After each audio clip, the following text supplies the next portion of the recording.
The media product I decided to create was a craft magazine named Get Crafty. I chose to follow typical craft conventions when it came down to my magazine.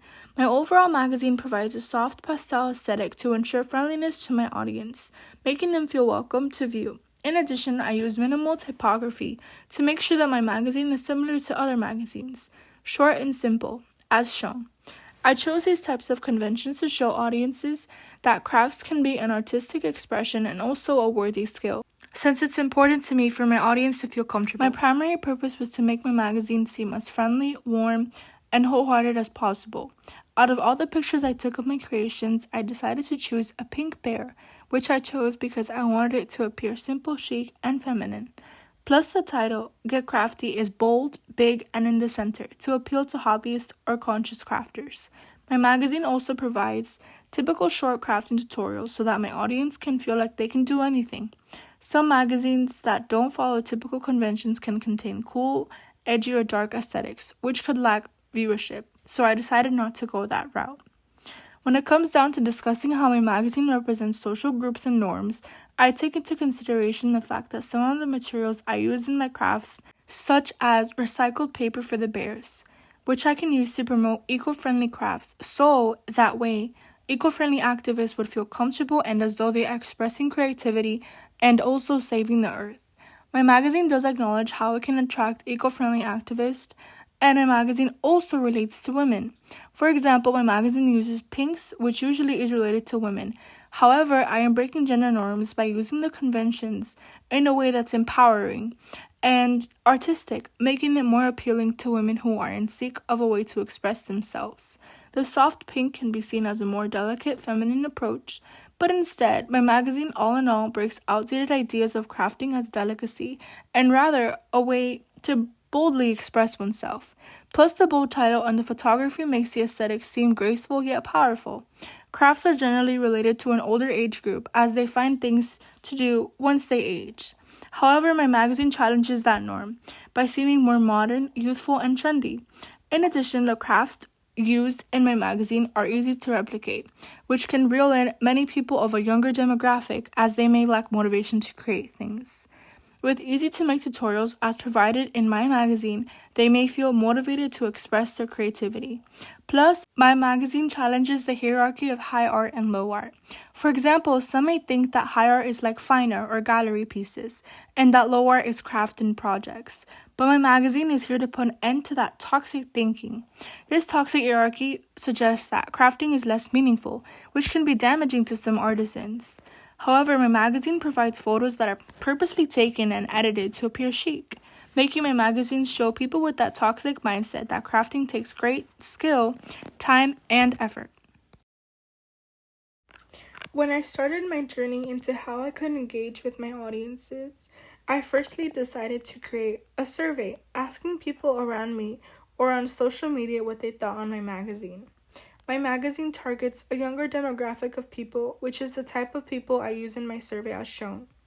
However, younger people weren't my only targeted audience. For example, my magazine can also fit into hobbyists or casual crafters who are looking for inspiration or new techniques. In addition, my magazine can also provide techniques to independent makers who sell their crafts online. Plus, my magazine uses inspirational phrases which appeal to mental health advocates as they make craft as a form of wellness practice. In addition, my magazine may encourage some eco-friendly activists to use their creativity in a harmless way.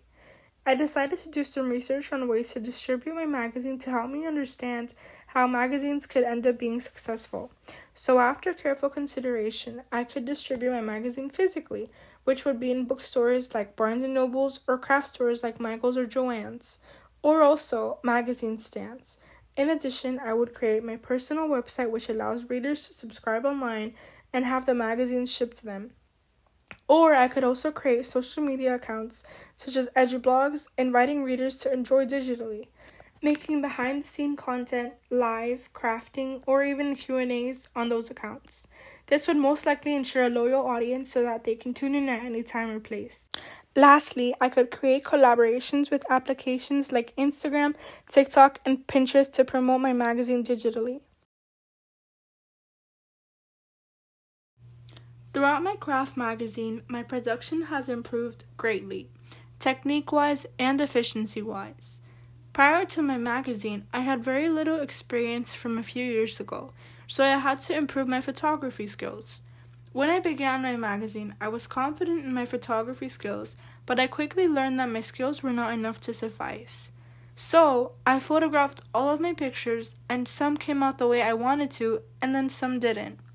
However, after progressing with my blog and my magazine, I realized that some of the pictures I thought I could use for my cover, table of contents, etc., didn't match the way I wanted them to.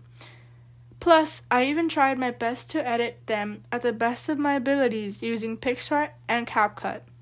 Even after blurring the background out of some of them, they still didn't work out the way I wanted them to. So, I decided to conduct some research.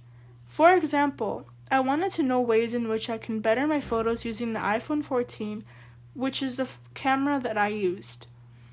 The research helped me find tips to take pictures in a way that would make my picture appear much better and meaningful as well. Then, I started to pick up the habit of taking better pictures. Furthermore, I learned the major importance of the set. For example, I placed one of my creations in a white space so that it could make the main objective pop, and so that viewers wouldn't be distracted by surrounding factors that weren't important. I used a purposeful dark background with a ring light that pointed right at my main object.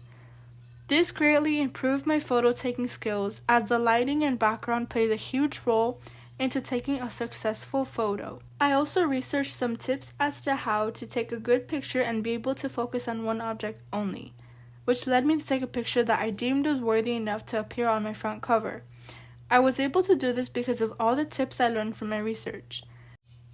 In addition, I researched different article examples to incorporate them into my magazine. When I began my first article, I wanted to make it as informational as possible, but with the knowledge I gained from my research, I learned that it didn't need to be like that, because it would make my magazine appear longer and possibly make the audience feel like it's a drag to recreate.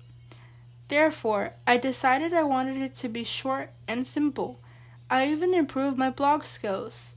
When I started out, I didn't know how to give my magazine or blog personality, but with the use of Google and the tips I had learned from my research, I learned how to incorporate my personality successfully. All in all, I learned the importance of a set, learned how to photograph properly, get good lighting, blog with personality, and how to edit by the end of the magazine. And I made an article that I'm proud of. In today's day and age, technology is highly advanced. Therefore, I wanted to use it to my advantage. There are plenty of resources that can be used to edit pictures, such as retouch, which I have conducted research on. For example, as shown, I used the application Retouch to remove some distractions that were unwanted in the background. Then, I used the camera application found in typical iPhones, such as iPhone 14, which is what I utilized, to use filters that suit the vibe and the overall aesthetic. Once I realized that the camera filters were great, I also realized that the outcome I got was great, but not perfect enough to appeal to my audiences how I wanted it to. So, I decided to use the application Canva to use other types of filters, which I then quickly found one that was suitable enough for my magazine cover. In addition, I also used the application known as Pinterest for inspiration as to what type of magazine conventions I'd like to use. Pinterest helped me create and choose the conventions I wanted to incorporate in my magazine that I saw in other craft magazines. In addition, I edited clips and photos successfully using the application CapCut. CapCut allowed me to comfortably edit the type of clips and pictures that I wanted to use to make my magazine even better. Lastly, I used the application Google to conduct research as to what to do. In the beginning, I was very unsure of what type of magazine I wanted to produce, but with the help of Google and all the tips provided, I decided that I wanted to create a beautiful, inspirational, and innovational craft magazine. While thinking about the type of article I wanted to include in my magazine, I chose the perfect ones with the help of inspiration and guides that Google provided. All in all, I integrated technology when it came down to my magazine, which allowed me to create a magazine that I'm extremely happy with.